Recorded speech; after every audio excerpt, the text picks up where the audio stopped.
O calor do Rio de Janeiro, nos meados dos anos 70, não era apenas uma sensação térmica, era uma energia pulsante, um ritmo de vida que se infiltrava na pele e no espírito de cada carioca.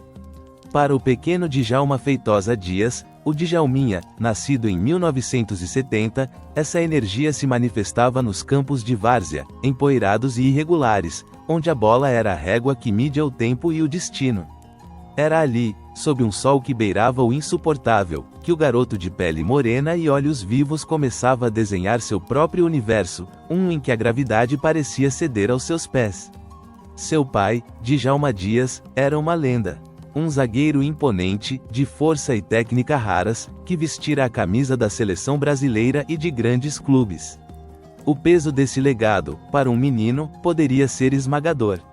Mas para Djalminha, era um convite, um desafio, uma promessa silenciosa.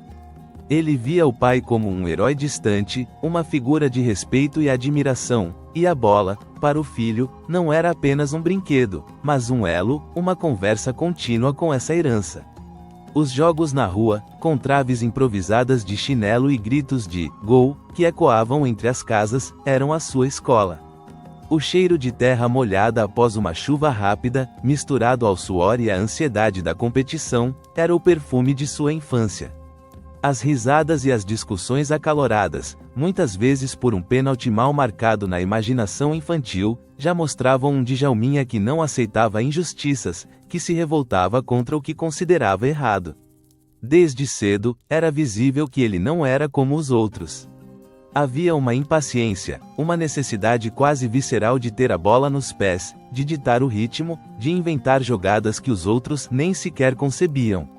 Se a bola demorava a chegar, a frustração borbulhava em seu peito, manifestando-se em um resmungou, um olhar atravessado, um chute mais forte que o necessário. Era um fogo interno, uma chama que, embora alimentasse sua genialidade, também ameaçava consumir sua calma. Os primeiros treinadores das escolinhas de futebol, com suas pranchetas e apitos, já notavam. Djalminha tem o dom, diziam, mas é preciso domar esse gênio. A palavra, domar, soava estranha para o menino. Como domar algo que era tão natural quanto respirar? Ele se via como um artista, e o campo de futebol, como sua tela. Cada drible era um traço, cada passe, uma cor, cada gol, a obra-prima final. E artistas, ele imaginava, não deveriam ser contidos. Esse pensamento, ainda embrionário na mente infantil, seria a semente de muitos conflitos futuros. A urgência de se expressar, de mostrar ao mundo o que seus pés podiam fazer, era palpável. Ele corria, driblava, chutava com uma ferocidade e uma paixão que beiravam a premonição. Seu futuro, ele sentia, estava irremediavelmente ligado àquela bola. E, de alguma forma, aquela impaciência que já lhe corroía por dentro. Os primeiros anos da década de 80 o encontraram no ninho rubro-negro do Flamengo, um dos maiores clubes do Brasil. A transição dos campos de várzea para as categorias de base de um gigante foi como a entrada em um novo mundo, um com regras mais claras, gramados mais verdes e expectativas mais elevadas. Mas o espírito de Djalminha, aquele que se forjara na poeira e na paixão das ruas, permaneceu intacto. Ele subia os degraus da Gávea com a mesma desenvoltura com que driblava adversários imaginários. A camisa vermelha e preta, símbolo de glórias e lendas, parecia ter sido feita para ele. No Flamengo, o brilho de Djalminha era inegável. Seus pés eram mágicos, capazes de fazer a bola dançar de formas que desafiavam a lógica. Ele era um maestro em miniatura, regendo a orquestra do meio-campo com passes milimétricos e dribles desconcertantes. Os treinadores das categorias de base, embora maravilhados com seu talento, também se viam diante de um desafio. Djalminha, aos 15, 16 anos, já demonstrava a mesma veemência de sua infância.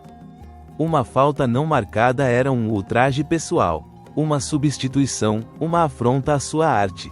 Os pequenos atritos com a arbitragem, as reclamações exageradas e os gestos de desaprovação já eram parte de seu repertório. Ele não conseguia esconder o que sentia. A cada lance, a cada decisão, a cada momento, sua alma estava exposta.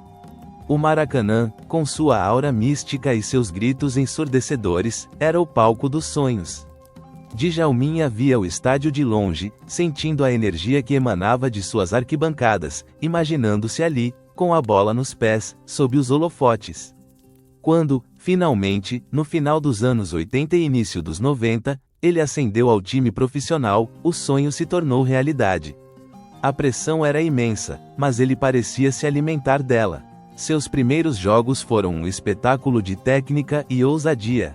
A torcida rubro-negra, acostumada a gênios, logo o adotou. Djalminha é diferente, diziam. Ele tem algo a mais. Havia, no entanto, uma sombra que acompanhava essa luz. A frustração latente, que antes se manifestava em pequenos resmungos, agora ganhava proporções maiores. A rigidez tática, a necessidade de seguir esquemas e posicionamentos que, para ele, cerceavam sua criatividade, começavam a gerar um conflito interno. Ele queria liberdade, queria improvisar, queria ser o Djalminha que os campos de várzea haviam moldado, o artista sem amarras. Mas o futebol profissional era diferente. Era um jogo de xadrez, onde cada peça tinha seu lugar e sua função.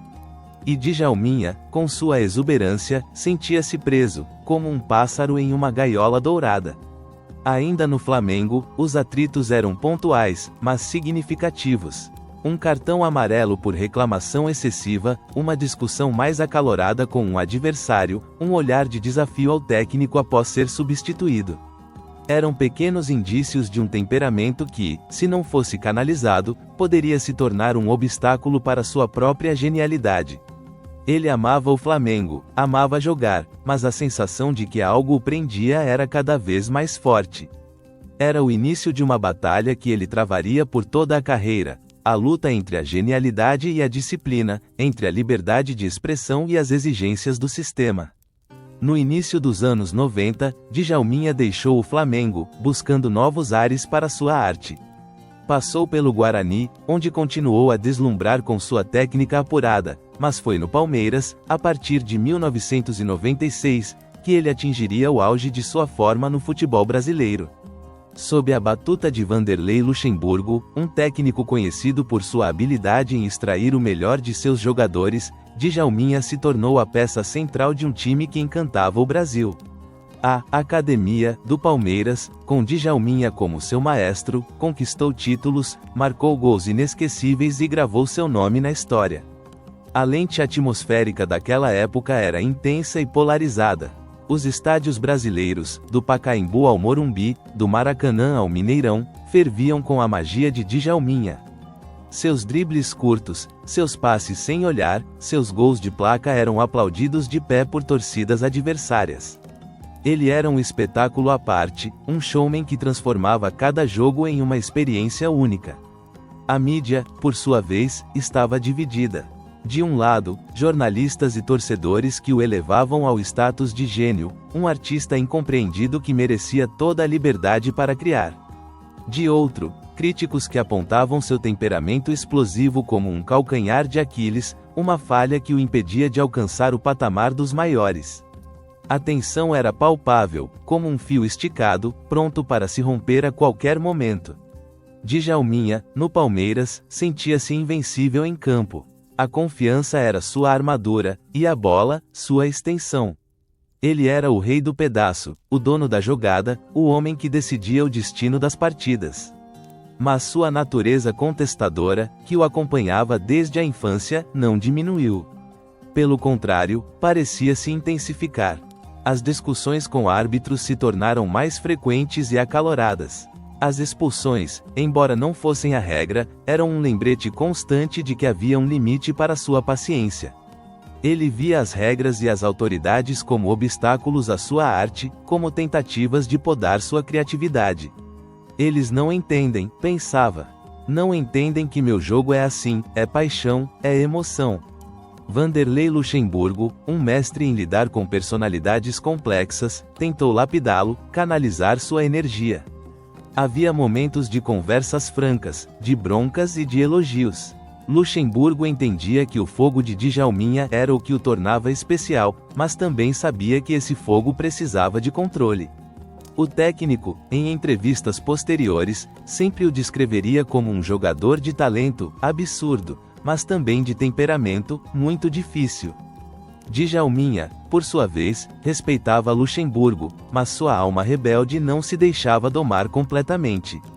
Ele era um artista, e artistas, em sua visão, não se curvavam a todas as regras. A imagem de Djalminha no Brasil era a de um talento bruto, lapidado por momentos de pura genialidade, mas também manchado por arroubos de raiva. Ele era amado e odiado, aplaudido e vaiado, tudo ao mesmo tempo. Sua presença em campo garantia emoção, mas também incerteza. Qual Djalminha apareceria hoje? O gênio que faria um gol de placa, ou o rebelde que seria expulso por reclamação? Essa imprevisibilidade, para muitos, era parte de seu charme. Para outros, um defeito imperdoável.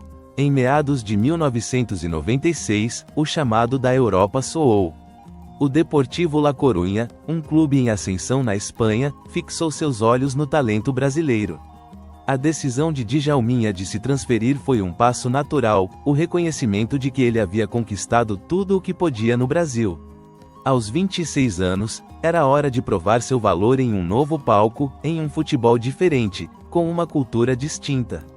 A transferência foi vista como a oportunidade de o gênio amadurecer, de encontrar um equilíbrio entre sua arte e as exigências do futebol europeu.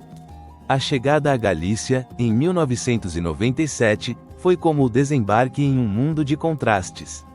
A brisa do Atlântico, fria e úmida, era diferente do calor úmido do Rio. A língua, o ritmo de vida, a culinária, tudo era novo. A lente atmosférica daquele momento era expectante e desafiadora. La Coruña, com seu porto e suas ruas estreitas, oferecia tanto a promessa de um novo começo quanto a incerteza da adaptação.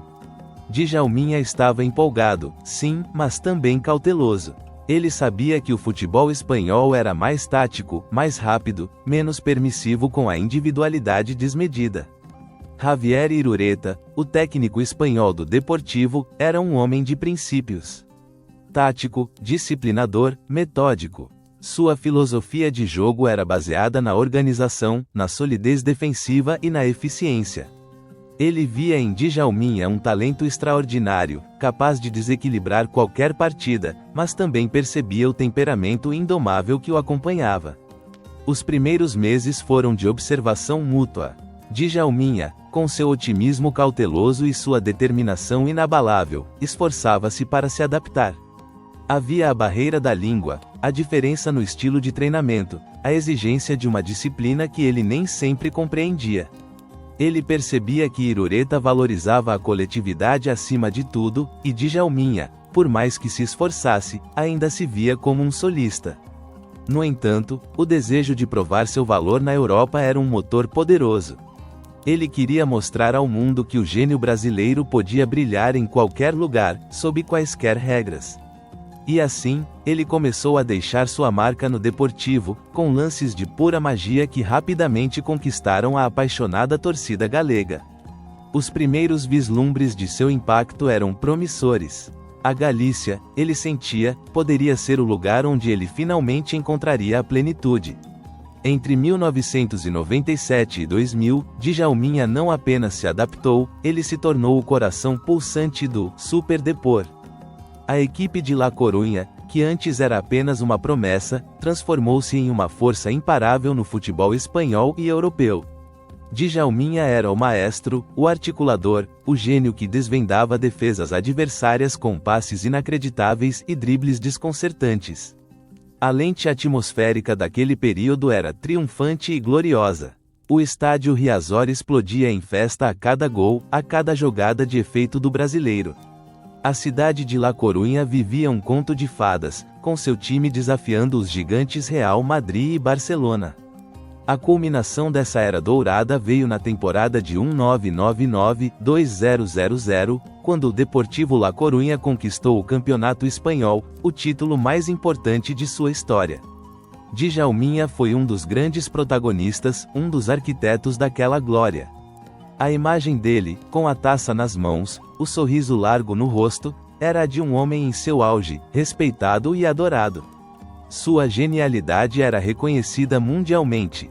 Jornais de toda a Europa o elogiavam, e seu nome era sussurrado entre os grandes jogadores da época. A euforia era contagiante. Djalminha se sentia no topo do mundo. Ele havia conquistado a Europa, provado seu valor, e vivia um sonho que, anos antes, nos campos de várzea do Rio, parecia inatingível.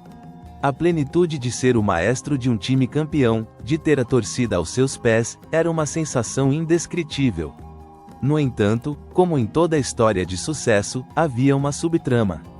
A pressão para manter aquele nível, para continuar brilhando na Champions League e defender o título nacional, era imensa. E a convivência diária com a disciplina de Javier Irureta, que, mesmo com o sucesso, não abria mão de seus princípios táticos e de sua rigidez, começava a testar a paciência de Djalminha. Ele se via como o gênio que entregava soluções onde ninguém mais via. Irureta, como o estrategista que construía o castelo tijolo por tijolo.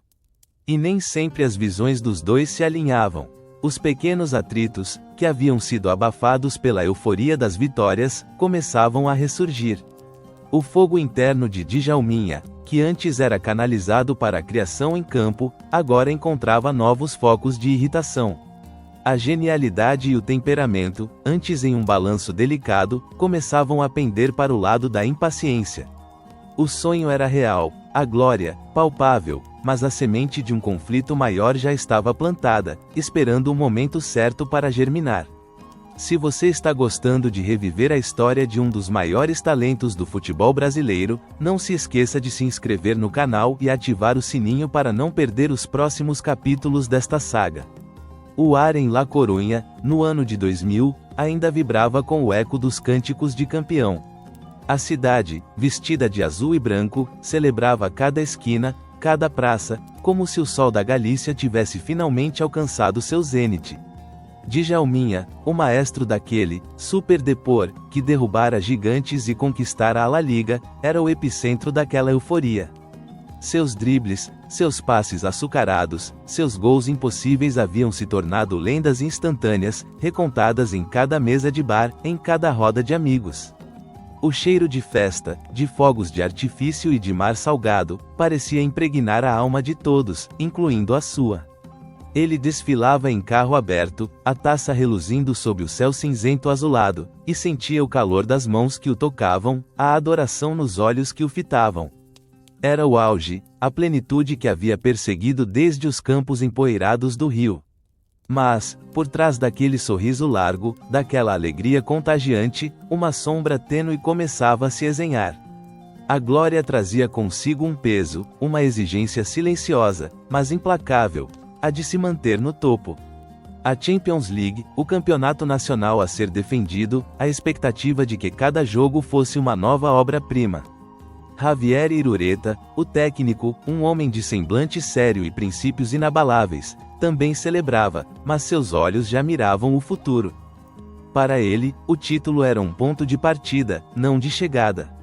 A disciplina, a tática, a ordem, que haviam sido os pilares daquela conquista, seriam ainda mais cruciais. E era aí que a primeira rachadura começava a aparecer. Pequenos atritos, antes abafados pela avalanche de vitórias, começavam a se manifestar com mais frequência. Uma palavra mais áspera no treino, um olhar de desaprovação após uma jogada individualista, uma substituição que Djalminha sentia como uma afronta. A euforia pública, com suas manifestações ruidosas e coloridas, contrastava com o silêncio pesado de certas conversas nos bastidores. Djalminha desfrutava da glória, da adulação, da sensação de ser o rei do Riazor. Mas, internamente, o contentamento se misturava com uma irritabilidade crescente. Ele sentia a exigência de um desempenho constante como um fardo, e a rigidez tática de Irureta, que antes parecia um mal necessário, agora soava como um cerceamento, uma gaiola que tentava aprisionar sua liberdade criativa. Como podem querer que eu jogue como uma máquina? Ele murmurava para si mesmo, observando os esquemas táticos desenhados no quadro. O futebol é arte, é improviso, é alma. Aquele gênio indomável, que tantos títulos havia conquistado, começava a sentir o peso da coroa em sua cabeça, e o atrito entre sua natureza e a estrutura do comando se tornava cada vez mais perceptível. O ano de 2001 trouxe consigo uma intensificação do jogo de xadrez tático de Irureta. O técnico, com sua prancheta e sua mente analítica, era um mestre em posicionar suas peças no tabuleiro, buscando a perfeição defensiva e a eficiência no ataque. Ele acreditava na ordem acima de tudo, na repetição exaustiva dos movimentos, na obediência cega aos esquemas. Para Irureta, o futebol era uma ciência exata, um quebra-cabeça que se resolvia com lógica e disciplina. A câmera, naquele período, parecia focar nos detalhes táticos, nos movimentos controlados em campo, nos jogadores executando suas tarefas com precisão quase militar. O som dos apitos de Irureta, curtos e incisivos, pontuava cada instrução, cada correção. Djalminha, no entanto, era a antítese dessa filosofia. Ele era o caos criativo, a imprevisibilidade que desorganizava não apenas a defesa adversária, mas, por vezes, até mesmo a própria estrutura do Deportivo. Seu futebol era visceral, nascido da intuição e do instinto, não de diagramas ou setas apontando direções. Para ele, o campo era um palco para a improvisação, um lugar onde a beleza do inesperado deveria prevalecer. Os gols nascem da ousadia, não da repetição, ele pensava, enquanto assistia a mais uma sessão de posicionamento. Sentia-se sufocado por aquelas restrições, como um artista obrigado a pintar dentro de linhas pré-definidas. Houve casos específicos, que se tornaram murmúrios nos corredores do Riazor e nas páginas dos jornais locais. Em uma partida importante da Champions League, Djalminha, em um momento de inspiração, desrespeitou uma instrução tática de Irureta, avançando pelo centro do campo em vez de manter-se na ponta. A jogada resultou em um drible espetacular e quase em um gol, mas a reação de Irureta no banco foi de pura fúria contida. Mais tarde, no vestiário, a conversa foi tensa.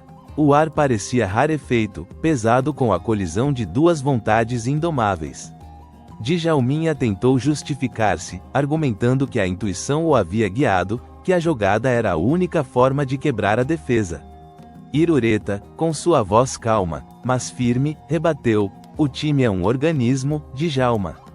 Se um braço se move sem a cabeça, o corpo todo sofre." Em outro episódio, durante um treino tático, Djalminha se recusou a voltar para marcar um adversário em uma simulação. "Não sou zagueiro, professor", ele disse, com um tom que beirava a insolência. Irureta parou o treino, os olhos fixos nos do brasileiro. O silêncio que se seguiu era ensurdecedor, quebrado apenas pelo vento que soprava do Atlântico. Os outros jogadores, Mauro Silva e Fran entre eles, observavam a cena com uma mistura de apreensão e familiaridade. Eles conheciam o gênio e o temperamento de Djalminha, mas também a autoridade inquestionável de Irureta. O conflito interno de Djalminha era evidente. Ele acreditava em sua intuição, na sua genialidade que o diferenciava dos demais. As táticas de Irureta, ele sentia, eram um entrave, um freio que o impedia de alcançar seu potencial máximo. "Eu sou assim", ele pensava, "não posso mudar minha essência para caber em um esquema." Irureta, por sua vez, via em Djalminha um risco para a coesão do time. O talento era inegável, mas a insubordinação, para o técnico, era um veneno que poderia corroer a base do sucesso. Ele sentia que precisava agir, que precisava impor sua visão, antes que a indisciplina de um jogador, por mais talentoso que fosse, contaminasse todo o grupo. A cada embate, a cada troca de farpas, a linha entre o respeito e o desafio se tornava mais tênue, e o abismo entre os dois se aprofundava. A temporada de 2001 para 2002 trouxe uma série de incidentes menores, mas cumulativos, que serviram como avisos, como rachaduras na fachada do sucesso do Deportivo. A lente atmosférica da época era tensa e premonitória. Cada pequeno deslize de Djalminha era um estalo no fio esticado que unia o gênio ao técnico. A trilha sonora, se houvesse, seria um crescendo de notas dissonantes, sugerindo uma inevitabilidade sombria.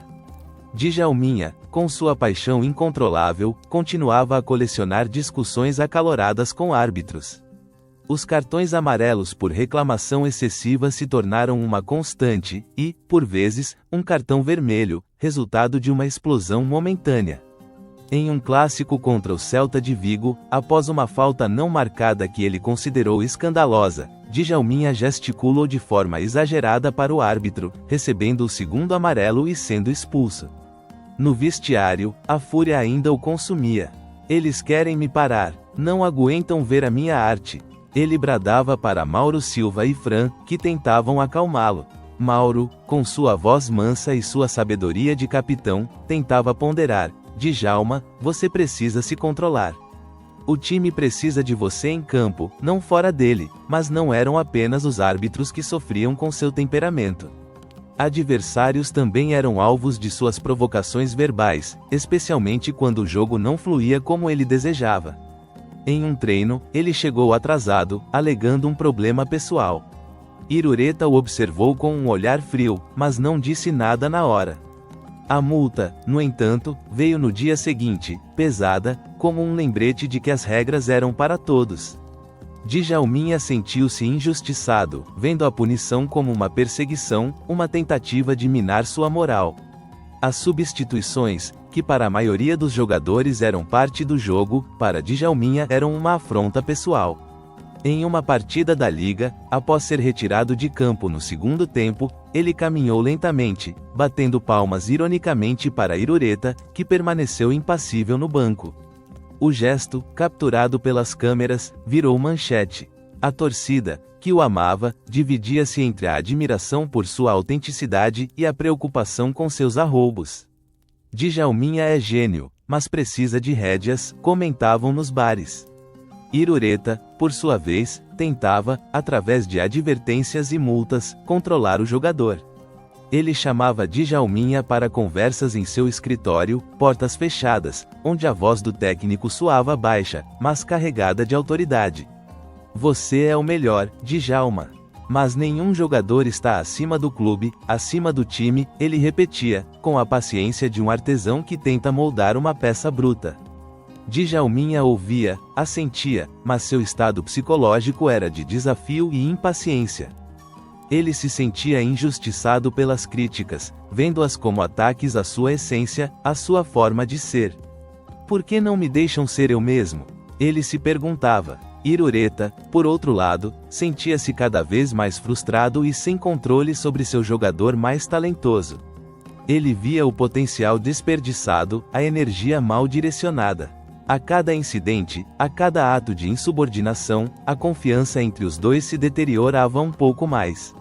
O respeito mútuo, que havia sido a base do sucesso do Super Depor, começava a ruir, pedaço por pedaço.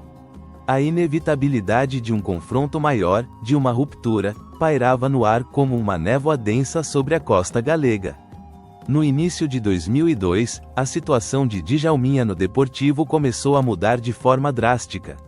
O futebol é um ciclo, e a vida de um clube, uma constante evolução.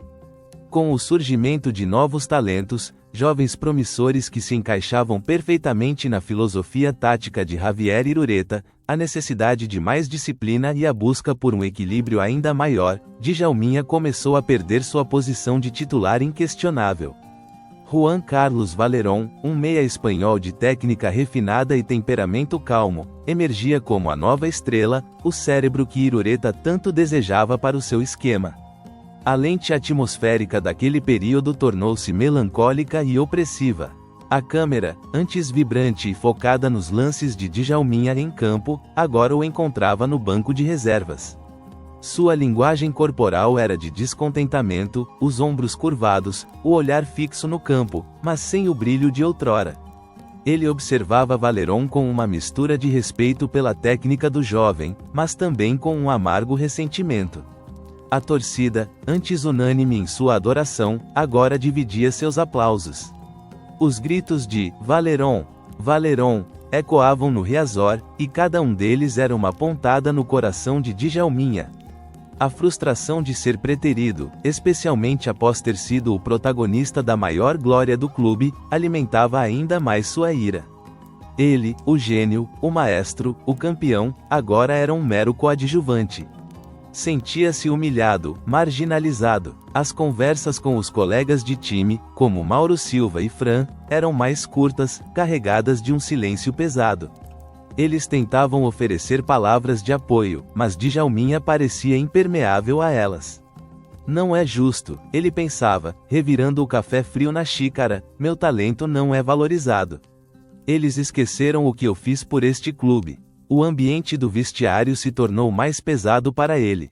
O cheiro de linimento e suor, antes familiar e acolhedor, agora parecia ter um tom de abandono. Ele se sentia um estranho em sua própria casa. A autoestima, antes tão inabalável, começava a ser ferida. Cada vez que Irureta anunciava a escalação e seu nome não estava entre os titulares, uma onda de raiva o invadia. Ele se via como um artista incompreendido, forçado a assistir de fora enquanto outro tomava seu lugar no palco. O que eu fiz para merecer isso? Ele se perguntava, com os punhos cerrados. Irureta, por sua vez, mantinha-se firme em suas decisões. Para ele, a disciplina e a forma física eram primordiais, e Valerón, com sua dedicação e sua capacidade de se encaixar no esquema tático, oferecia uma segurança que Djalminha, com seus arroubos de gênio, já não garantia. O técnico via a situação como uma necessidade, uma evolução natural do time. Mas para Djalminha, era uma traição. A raiva se acumulava em seu peito, uma brasa ardente que ameaçava explodir a qualquer momento. O banco de reservas, antes um lugar de espera, tornou-se um purgatório, um lembrete constante de sua perda de prestígio, alimentando a tempestade que se formava em seu interior. Maio de 2002 chegou como uma data fatídica, a véspera de um confronto que não seria apenas um jogo, mas um catalisador para o inevitável. O Deportivo La Coruña se preparava para enfrentar o Celta de Vigo, o clássico galego, uma partida que ia além dos 3 pontos. Era uma questão de orgulho regional, de supremacia local. A pressão sobre o Deportivo era imensa, não apenas pela rivalidade, mas também pela necessidade de consolidar sua posição na tabela. O ar em La Coruña estava denso, carregado de uma ansiedade palpável, como a brisa que antecede uma tempestade no Atlântico.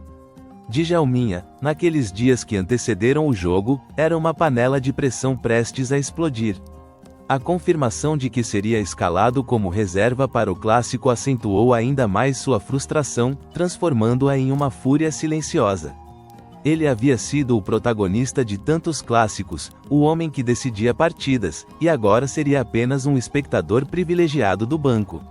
Sua mente fervilhava com a injustiça percebida, com o desprezo que sentia por sua arte e seu legado. No treino pré-jogo, o clima era de alta tensão.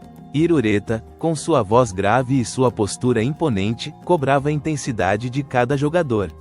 Seus olhos percorriam o campo, buscando a concentração, a garra. A câmera explorava os rostos dos jogadores, a comissão técnica, capturando a tensão no ar. Cada olhar, cada palavra, cada movimento parecia carregar um peso imenso. O cheiro de grama molhada e suor misturava-se a uma energia nervosa. Djalminha, visivelmente irritado, arrastava-se pelos exercícios. Seus passes eram imprecisos, seus movimentos, pesados. Ele se sentia desrespeitado, subestimado, e a raiva corroía suas entranhas. Ele via os olhares de Irureta sobre ele, os sussurros entre os auxiliares, e interpretava cada um como uma confirmação de sua marginalização. A cada instrução tática do treinador, ele sentia um aperto no peito, uma vontade incontrolável de explodir. No vestiário, antes do treino final, o silêncio era interrompido apenas pelo som abafado das chuteiras no chão e pelo ranger dos armários. Irureta fazia sua preleção, falando sobre a importância do clássico, sobre a união, sobre a disciplina. Djalminha, sentado em seu canto, mantinha o olhar fixo no chão, os ouvidos fechados para as palavras do técnico. Ele sentia seu sangue ferver, uma sensação de impotência e fúria que o consumia. Os companheiros de equipe, Mauro Silva e Fran, notavam a nuvem escura que pairava sobre Djalminha.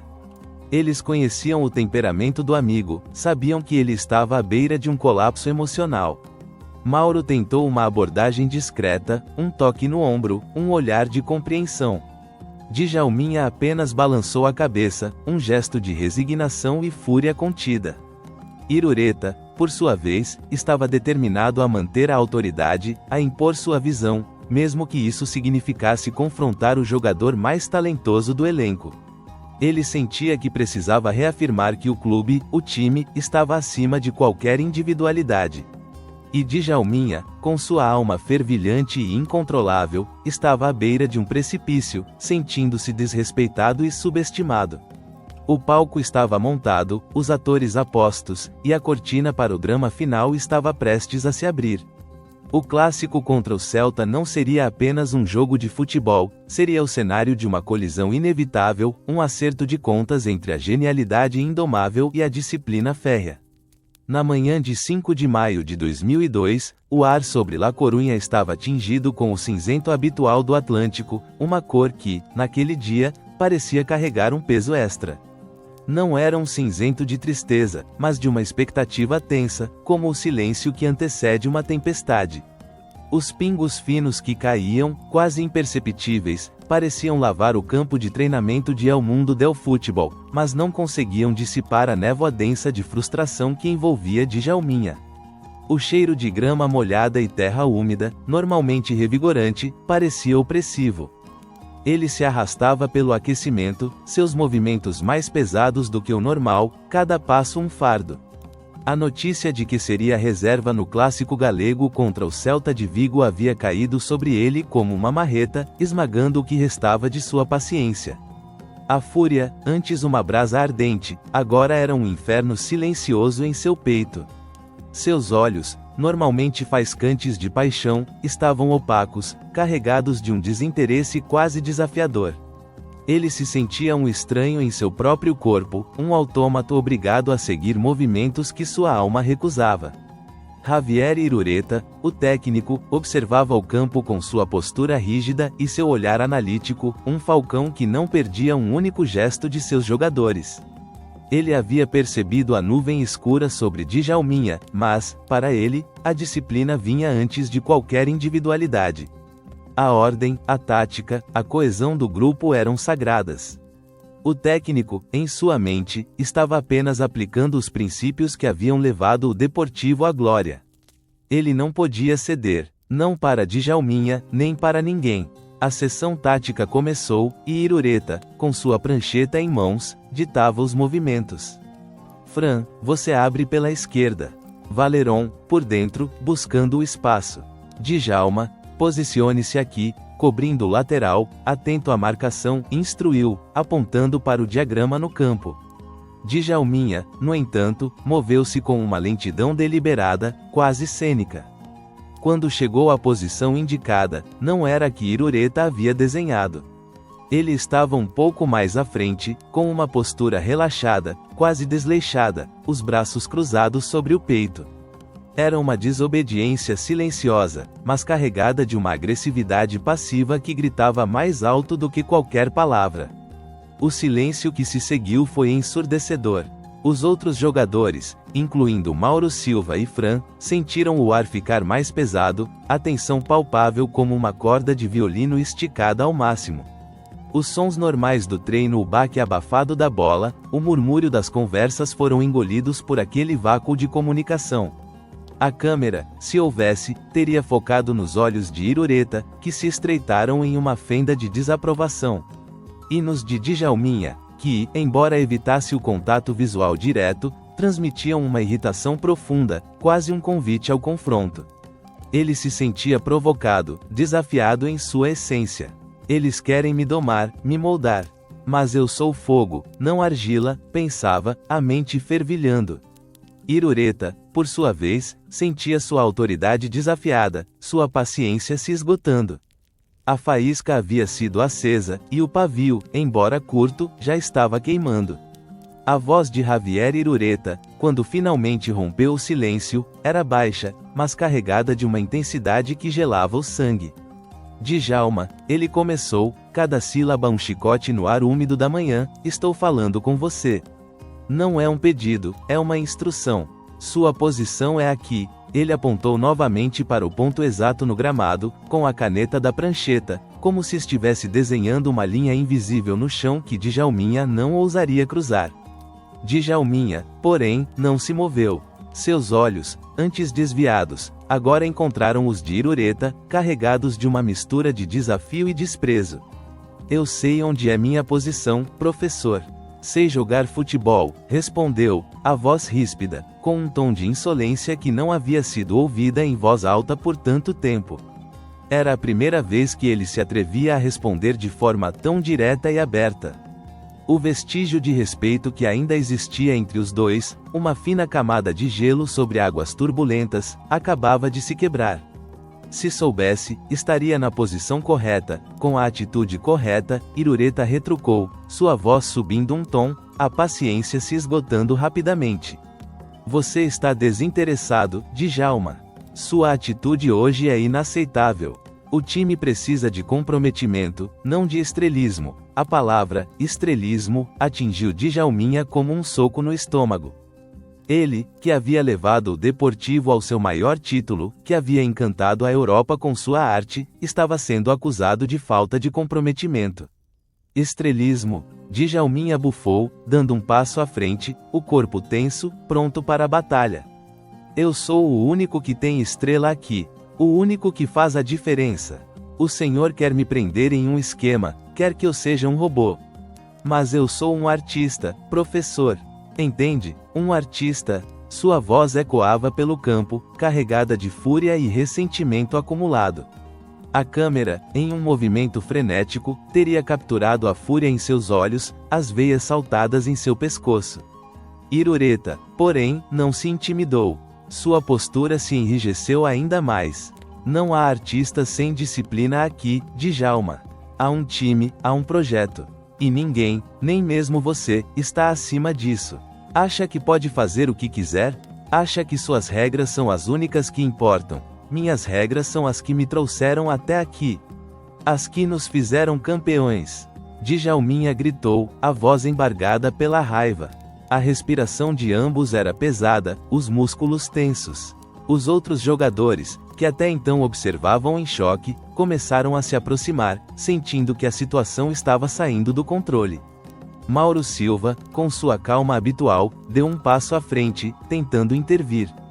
Calma, gente, não é hora para isso. Fran também se aproximou, os olhos arregalados de preocupação. Mas a fúria de Djalminha era um rio caudaloso que havia rompido suas margens. O senhor quer me humilhar, quer me colocar no banco, quer me fazer de palhaço. Mas eu não sou palhaço de ninguém. Eu sou Djalminha. Ele estava descontrolado, as palavras jorrando como lava de um vulcão em erupção. Irureta, por sua vez, sentia a autoridade escorrer por entre seus dedos, a traição de um jogador que ele havia tentado moldar. Ele estava determinado a impor sua vontade, custe o que custar. Você não é nada sem o time, Djalma. Nada. Irureta disparou, as palavras cortantes como lâminas afiadas. Foi a gota d'água. Djalminha, sentindo-se encurralado, incompreendido, com sua essência atacada, perdeu a capacidade de ponderar, de frear o ímpeto que o consumia. O barril de pólvora, que vinha acumulando tensão por meses, acabava de explodir.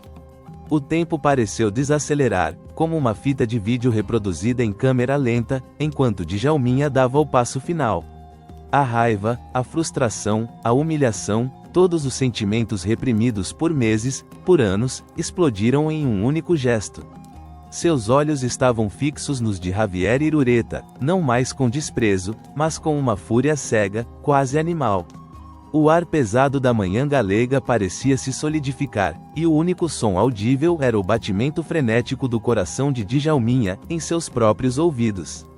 Impulsionado por uma força que parecia vir de fora de si, Djalminha avançou.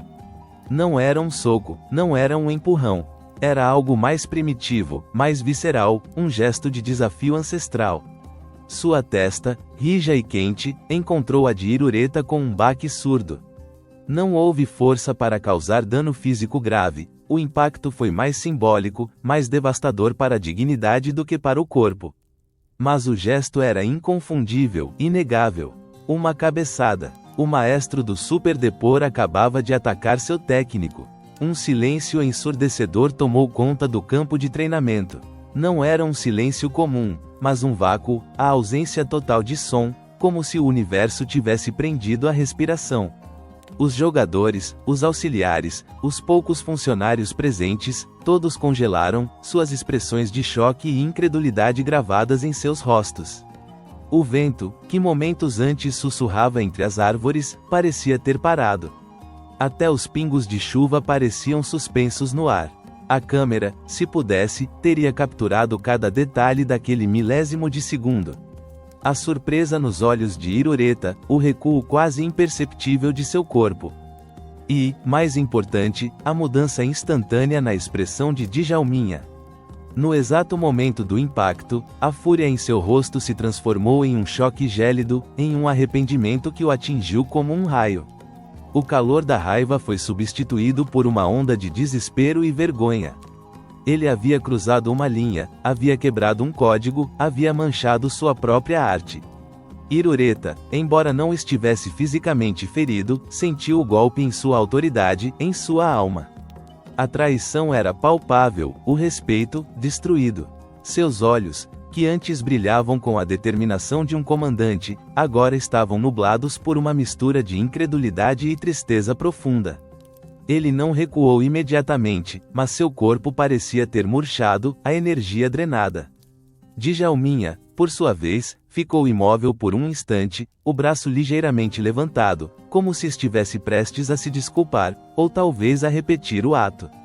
Mas o choque da própria ação o paralisou. Ele olhou para Irureta, depois para as feições petrificadas de seus colegas de time. O silêncio, antes ensurdecedor, agora parecia gritar todas as consequências de seu ato. O que ele havia feito?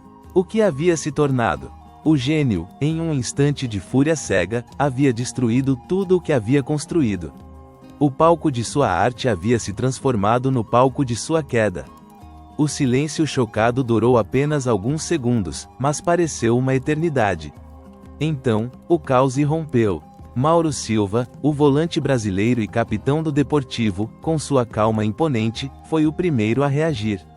Ele se lançou entre Djalminha e Irureta, com os braços estendidos, não para agredir, mas para separar, para conter a explosão. Djalma, não, pelo amor de Deus, ele exclamou, sua voz grave e urgente, enquanto agarrava o compatriota pelos ombros, puxando-o para trás. O cheiro de adrenalina e suor pairava no ar. Fran Gonzalez, o outro capitão histórico do clube, um símbolo da lealdade galega, também correu, os olhos arregalados de incredulidade. Ele se colocou ao lado de Irureta, uma barreira protetora, enquanto o técnico se afastava alguns passos, visivelmente abalado. Irureta não tinha ferimentos físicos, mas sua dignidade estava em frangalhos. Sua expressão era de choque e traição, uma ferida invisível que sangrava na alma. Ele não gritou, não reagiu com fúria. Apenas se virou, os ombros curvados, e caminhou em direção ao vestiário, deixando para trás o rastro de uma autoridade minada. Djalminha, contido por Mauro Silva e outros jogadores que se juntaram à intervenção, tremia. Não era de raiva, mas de um pânico gélido que começava a se instalar. Seus olhos, antes cegos pela fúria, agora estavam vidrados, fixos no vazio. O ato impensado, a cabeçada, parecia um pesadelo do qual ele não conseguia acordar. O que eu fiz? Ele murmurava, a voz rouca, quase inaudível, enquanto tentava se desvencilhar dos braços que o seguravam. A vergonha e o arrependimento o atingiam em ondas crescentes. Os outros jogadores, uma mistura de choque e desaprovação em seus rostos, tentavam acalmar a situação. Djalma, se acalme, pense no que você fez. Disse um, isso não é você, Djalma, acrescentou outro, com tristeza na voz. O ambiente era de total desordem emocional, um turbilhão de sentimentos que se chocavam. O sonho do Super Depor havia se transformado em um pesadelo em questão de segundos. Enquanto o caos se desenrolava no campo, a notícia, como um incêndio incontrolável, já se espalhava. Um dos auxiliares técnicos, pálido e ofegante, correu para o telefone, discando o número do presidente. Presidente Lendoiro, venha para o campo imediatamente. É o Djalma. Ele agrediu o Mister Irureta. A voz do auxiliar tremia, a gravidade da situação ecoando em cada palavra. Augusto César Lendoiro, o carismático e influente presidente do Deportivo, chegou ao local minutos depois, seu rosto normalmente bronzeado agora pálido de fúria e incredulidade. Ele havia construído aquele time, havia trazido Djalminha para a Galícia, havia sonhado com a glória. E agora, tudo parecia desmoronar diante de seus olhos. Ele viu Djalminha, ainda contido pelos colegas, o rosto marcado pela vergonha e pelo pânico. Lendoiro se aproximou, os olhos faiscando. Djalma, o que você fez? Sua voz, normalmente controlada, agora era um rugido. Como pôde? Como pôde fazer isso com o clube, com o técnico, com seus companheiros? Com você mesmo. Ele confrontou o jogador diretamente, a decepção e a raiva misturadas em sua expressão. Djalminha apenas balançou a cabeça, incapaz de proferir uma palavra, o pânico o dominando. Ele era o réu em um tribunal improvisado, e a sentença já parecia ter sido proferida. Aquele dia, 5 de maio de 2002, entraria para a história não por um gol, mas por um ato de fúria que mudaria para sempre o destino de um gênio indomável. As horas que se seguiram ao incidente foram um turbilhão. A notícia da cabeçada de Djalminha em Javier Irureta explodiu na mídia espanhola e internacional como uma bomba, reverberando por todos os cantos do mundo do futebol. O ar de La Coruña, antes pesado pela tensão, agora era frenético, bombardeado por flashes de câmeras e vozes sobrepostas de jornalistas. O ambiente era de um tribunal público, e Djalminha, o gênio indomável, era o réu. Os telefones nos escritórios do Deportivo La Coruña não paravam de tocar. Repórteres de jornais como Marca, AS, El País e La Voz de Galícia exigiam detalhes, declarações, qualquer migalha de informação que pudesse alimentar a sede insaciável do público. As rádios transmitiam plantões especiais, com comentaristas esportivos debatendo acaloradamente o caso. Na televisão, imagens do campo de treinamento, capturadas por algum cinegrafista atento que estava no local, eram repetidas à exaustão, embora sem o momento exato do impacto, que se tornaria uma espécie de lenda urbana. A dramaticidade, no entanto, era recriada por relatos de testemunhas e gráficos que simulavam a cena. Djalminha, o gênio que perdeu a cabeça, estampava uma manchete em letras garrafais. Outra, mais incisiva, bradava: o fim de uma era. Djalminha agride Irureta e sela seu destino no Deportivo.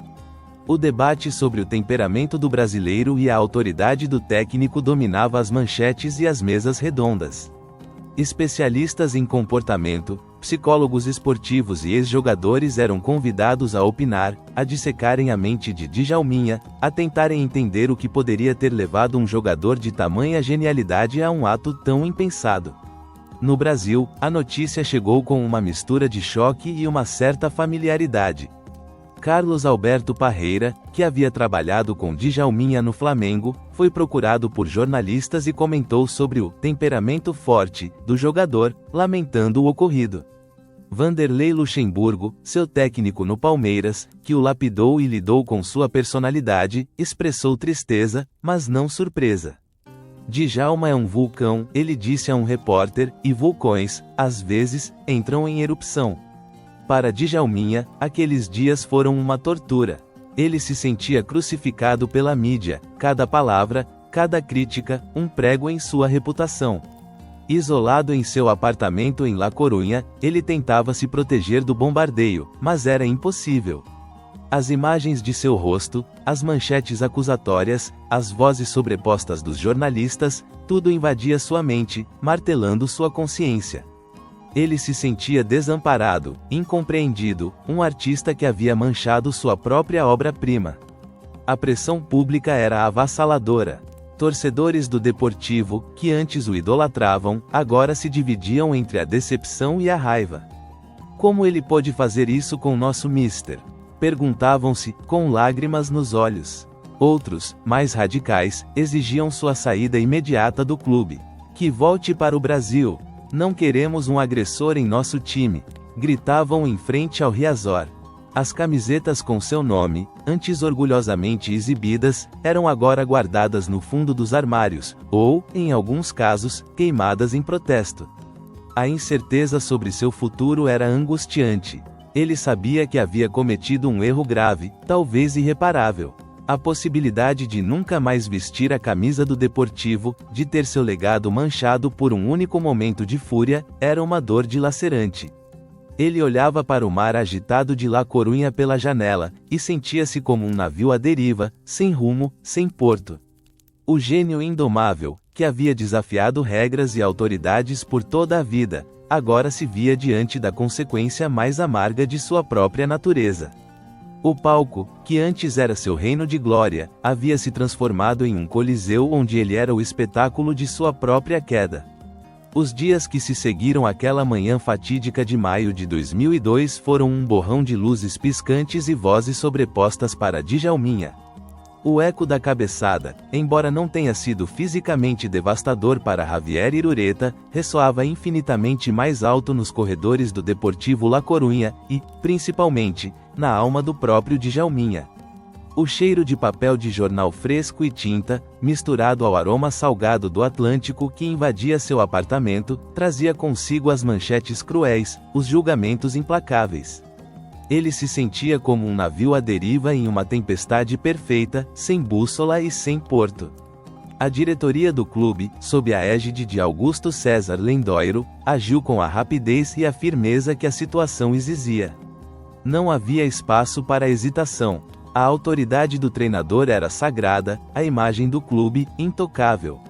Em um comunicado à imprensa, lido com a gravidade de um veredito judicial, o Deportivo La Coruña anunciou a punição a Djalminha, uma multa substancial, proporcional à gravidade do ato, e o afastamento imediato dos treinos e dos jogos. A voz de Lendoiro, normalmente tão vibrante e confiante, soava agora com uma dureza gélida, pontuando cada palavra com a força de um martelo batendo na bigorna. A decisão não era apenas uma punição, mas uma declaração, um limite traçado em areia movediça. O peso da suspensão era esmagador, mas a humilhação pública era ainda mais dilacerante. Djalminha se arrastava pelos cômodos do apartamento, a luz fraca da manhã de La Coruña filtrando-se pelas persianas, pintando sombras longas e distorcidas que pareciam refletir seu próprio estado de espírito. O silêncio da casa era quase tão ensurdecedor quanto o clamor da mídia. Ele tentava preencher o vazio com a memória dos aplausos do Riazor, dos gritos de seu nome, mas a imagem da cabeçada, daquele instante de fúria descontrolada, sobrepunha-se a todas as glórias. O remorso era um peso físico, uma pedra no estômago que o impedia de comer, de dormir. Ele lamentava não apenas o ato em si, mas as consequências, a mancha indelével em sua carreira e a dor que causara a Irureta e aos seus companheiros.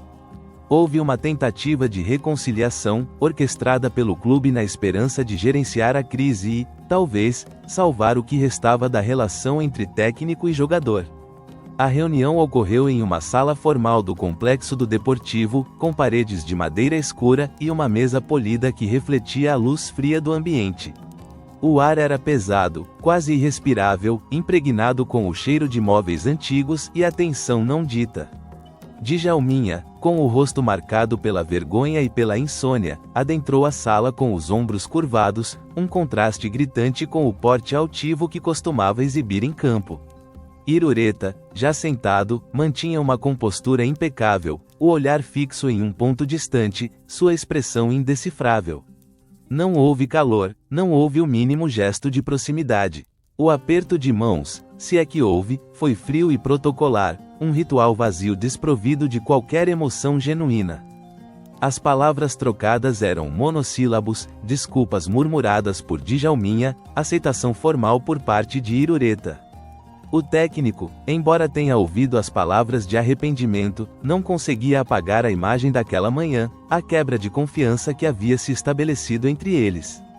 A confiança, para Irureta, era como um vaso de cristal. Uma vez quebrado, não importava o quão bem colado, as rachaduras sempre seriam visíveis. A câmera, se pudesse registrar o ambiente, focaria nas mãos de Djalminha, que se mexia inquieta sob a mesa, e na rigidez da postura de Irureta, que não cedia 1 milímetro. A linguagem corporal de ambos revelava a falta de verdadeira resolução, a incapacidade de curar feridas tão profundas com gestos vazios. O estrago já estava feito, e ambos sabiam disso. Djalminha sentia a dor da aceitação, a dura realidade de que a relação com o técnico estava irremediavelmente quebrada. Aquele momento não era um recomeço, mas um ponto final, um epitáfio para uma parceria que, embora gloriosa, havia terminado em tragédia. Ele saiu da sala sentindo-se mais leve do peso de uma pendência formal, mas infinitamente mais pesado com a certeza de que havia perdido algo irrecuperável. Irureta, por sua vez, manteve sua compostura, mas a confiança havia sido abalada em sua essência, e a sombra do incidente pairaria sobre o clube por muito tempo. O verão de 2002 trouxe consigo não apenas o calor mais intenso à Galícia, mas também o fim da era de Djalminha como protagonista no Deportivo La Coruña. A punição, a reconciliação fria, a pressão midiática e a necessidade do clube de virar a página para a nova temporada, tudo culminou na decisão de emprestá-lo. O destino, Áustria Wien, um clube austríaco. A notícia, embora esperada, atingiu Djalminha com a força de uma despedida definitiva. Não era apenas uma mudança de clube, mas um exílio, um afastamento daquele palco europeu que ele havia conquistado com tanto brilho. A lente atmosférica daquele período era melancólica e de transição. O voo de La Coruña para Viena foi longo e silencioso, pontuado apenas pelo ruído monótono dos motores. Djalminha olhava pela janela do avião, observando as nuvens se formarem e se dissiparem, um reflexo de sua própria mente turbulenta. Ele deixava para trás o cheiro salgado do Atlântico, os gritos apaixonados do Riazor, a cor azul e branca que se tornara sua segunda pele. Viena, com sua arquitetura barroca e sua história imperial, era um contraste gritante com a vibração costeira da Galícia. O cheiro de café e doces nas confeitarias da cidade era doce demais, estranho demais para ele. A ausência do brilho e da paixão do Riazor era palpável. No Áustria Wien, Djalminha era apenas mais um jogador, um talento reconhecido, sim, mas sem a aura de maestro que o envolvia na Espanha. Sua performance no novo clube foi marcada por lampejos de sua genialidade inquestionável, alguns gols de placa, alguns dribles memoráveis, mas sem a mesma intensidade e consistência de outrora. Ele lutava para se adaptar não apenas ao estilo de jogo mais físico e menos técnico do futebol austríaco, mas, principalmente, à distância emocional que sentia. O impacto psicológico de ter deixado o auge da carreira na Espanha de forma tão abrupta era imenso. A frustração era uma companheira constante, um sussurro amargo em sua mente. Ele sentia a dor da separação, a ferida aberta da maneira como sua história no Deportivo havia terminado. Havia uma sensação de oportunidade perdida, de um futuro incerto que se estendia à sua frente como uma estrada empoeirada. A nostalgia o invadia em momentos inesperados, um gol de Valerón na La Liga transmitido pela televisão, uma reportagem sobre o Super Depor, em um jornal esportivo. Ele via seus antigos companheiros brilhando e sentia um misto de orgulho e tristeza. Ele tentava se reencontrar, tentava canalizar a raiva e a frustração para o campo, mas o fogo que o movia parecia ter diminuído de intensidade. O peso do incidente com Irureta era um fardo invisível, mas pesado, que ele carregava em cada passo, em cada jogada. Ele era o gênio que havia perdido a cabeça, a estrela que havia caído. E, por mais que se esforçasse, não conseguia se livrar daquela imagem. A distância, física e emocional, de La Coruña só acentuava a sensação de que algo fundamental havia se perdido, e que o caminho de volta ao topo seria, se não impossível, dolorosamente longo e incerto. O empréstimo ao Áustria Wien era mais do que uma transferência, era um período de reflexão forçada, uma punição que se estendia para além das 4 linhas do campo. O ano de 2003 marcou o retorno de Djalminha ao Brasil, um regresso que não carregava o mesmo brilho e a mesma expectativa de suas passagens anteriores. Era um retorno à casa, sim, mas com a bagagem pesada de uma saída conturbada da Europa e a incerteza de um futuro que se desenhava em tons mais pálidos. Ele passou por clubes como o América Minas Gerais e, brevemente, o Vasco da Gama, em uma tentativa, quase desesperada, de reencontrar a magia, de acender novamente a chama que o havia transformado em um dos maiores. A lente atmosférica daquele período era reflexiva e crepuscular. O cheiro da grama dos estádios brasileiros, antes tão familiar e inebriante, agora parecia ter um tom de melancolia. A câmera, que outrora o capturava em lances de pura exuberância, agora o acompanhava em momentos mais contidos, com a intensidade de um ciclo que se encerra. Havia lampejos, sim, de sua genialidade inquestionável. Um drible inesperado, um passe que rasgava defesas, um gol de falta que lembrava os velhos tempos. A torcida, que ainda o amava por sua história, aplaudia de pé, revivendo por um instante a memória do Djalminha que encantava. Mas esses momentos eram cada vez mais esporádicos, intercalados com a falta de ritmo, a inconsistência que a idade e, principalmente, o desgaste emocional haviam trazido. O corpo, antes tão ágil e responsivo, agora parecia um pouco mais pesado, os músculos, um pouco mais lentos. A mente, antes tão focada na criação, agora divagava, carregando o peso das glórias passadas e dos erros recentes.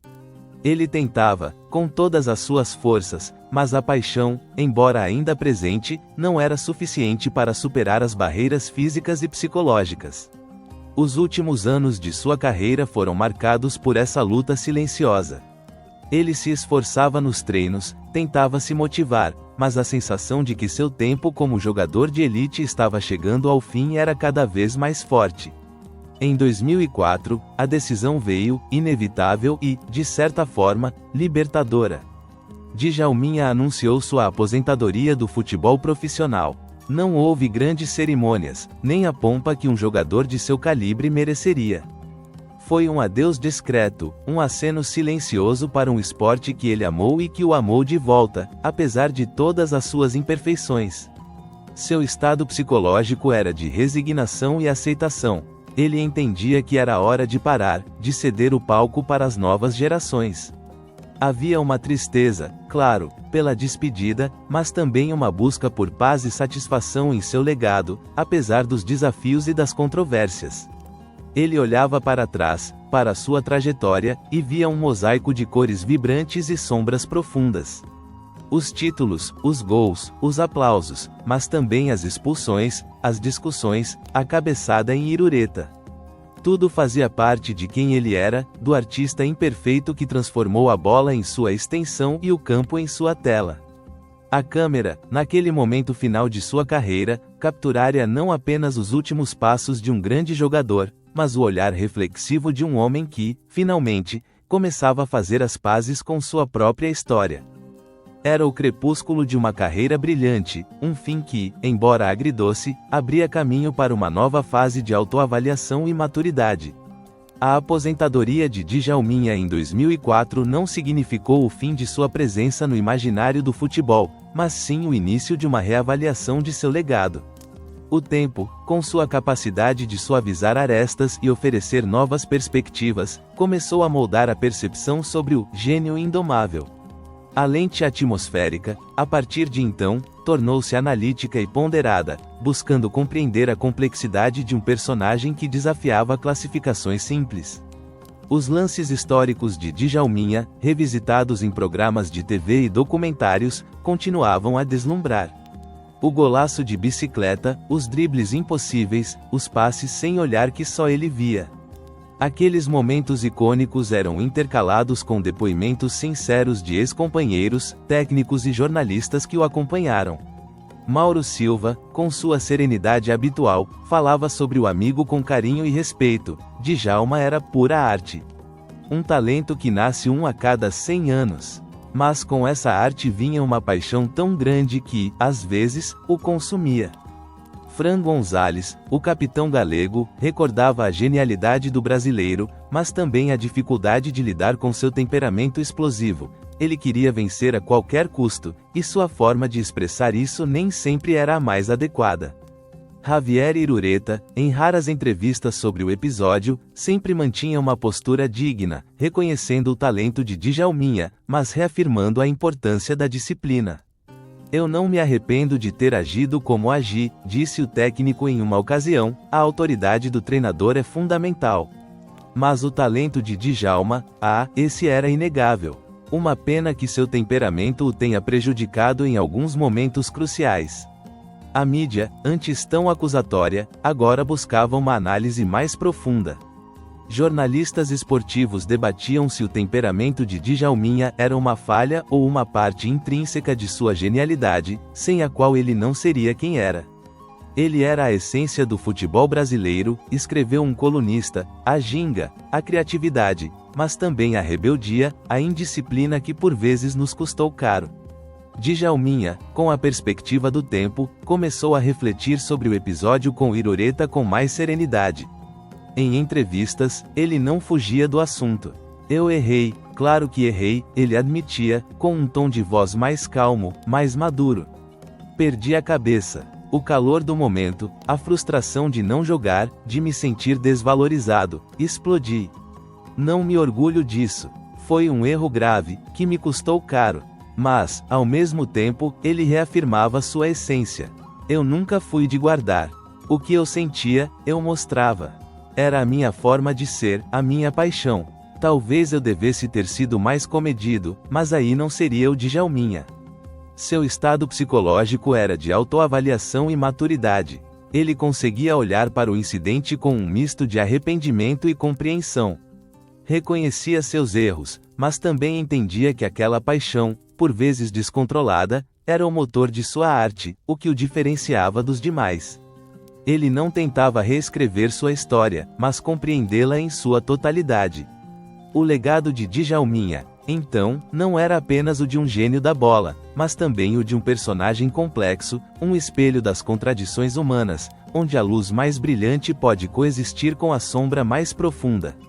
A cabeçada em Irureta não era o fim, mas um capítulo doloroso que, com o tempo, se tornou parte inseparável da lenda do gênio indomável. Nos tempos atuais, o brilho dos holofotes da Ribeira del Leres, em La Corunha, onde um dia Djalminha reinou, agora é um distante eco de sua memória. O Djalminha de hoje, longe dos gramados profissionais, vive uma vida mais tranquila, mas ainda intrinsecamente ligada ao futebol. Ele participa de jogos de veteranos, eventos beneficentes, e atua como comentarista em algumas emissoras de televisão, oferecendo sua visão particular do jogo, ainda com a mesma paixão, mas com uma dose de sabedoria adquirida. A lente atmosférica que o acompanha agora é sábia e reconciliadora, focando em um homem que encontrou a paz após a tempestade. Sua figura, embora ainda reconhecível, ostenta os sinais do tempo, os cabelos mais grisalhos, a pele marcada por anos de sol e suor nos campos. Mas seus olhos, que antes faiscavam com uma fúria indomável, agora transmitem uma serenidade, um entendimento mais profundo da vida e do esporte. Ele fala sobre o futebol com a mesma intensidade, mas sem a impaciência de outrora. Seus comentários são incisivos, mas temperados com a experiência de quem já esteve no centro do furacão. O relacionamento com o esporte, para Djalminha, é de um amor incondicional, mas agora desprovido das pressões e das expectativas do alto rendimento. Ele aprecia o jogo por sua essência, pela arte, pela capacidade de conectar pessoas. Ele se reencontrou com antigos companheiros, com quem compartilha risadas e histórias, e até mesmo, de forma indireta, com Javier Irureta. Em entrevistas, ambos já demonstraram que as feridas do passado cicatrizaram, embora as cicatrizes permaneçam como lembretes. Não houve uma reaproximação calorosa, mas um respeito mútuo, um reconhecimento do papel de cada um na história do outro. Em uma de suas últimas reflexões públicas, Djalminha ofereceu uma mensagem final que encapsulasse sua trajetória. Com a voz calma e um olhar que percorria o horizonte, ele disse: "O futebol é paixão. É a arte de driblar, de criar, de fazer o impossível. E eu sempre fui movido por essa paixão. Mas também é importante ter controle. Eu aprendi, da forma mais dura, que o temperamento pode te levar ao topo, mas também pode te derrubar em um instante. Ele fez uma pausa, os olhos fixos em um ponto distante, como se revivesse cada momento. Hoje, eu diria aos jovens que joguem com o coração, que se entreguem ao jogo. Mas que nunca percam o respeito, a disciplina. Porque no final das contas, o que realmente importa no legado de um atleta não são apenas os títulos ou os gols, mas a forma como você tocou as pessoas, a forma como você se portou, o exemplo que você deixou. Seu estado psicológico é de paz e sabedoria adquirida. Djalminha, agora mais maduro, reflete sobre sua carreira com um olhar de aceitação, compreendendo que suas falhas fazem parte de quem ele é, que a paixão, mesmo que às vezes descontrolada, foi o motor de sua arte. Ele entende que a vida é um constante aprendizado, e que o futebol, para ele, foi a maior de todas as escolas. A mensagem final é clara e ressonante: o futebol é feito de paixão, sim, mas também de responsabilidade. E Djalminha, o gênio indomável, o artista rebelde, finalmente encontrou a harmonia entre essas duas forças, deixando para a história não apenas os lances de magia, mas também a lição de uma vida vivida intensamente, com todas as suas glórias e todas as suas imperfeições.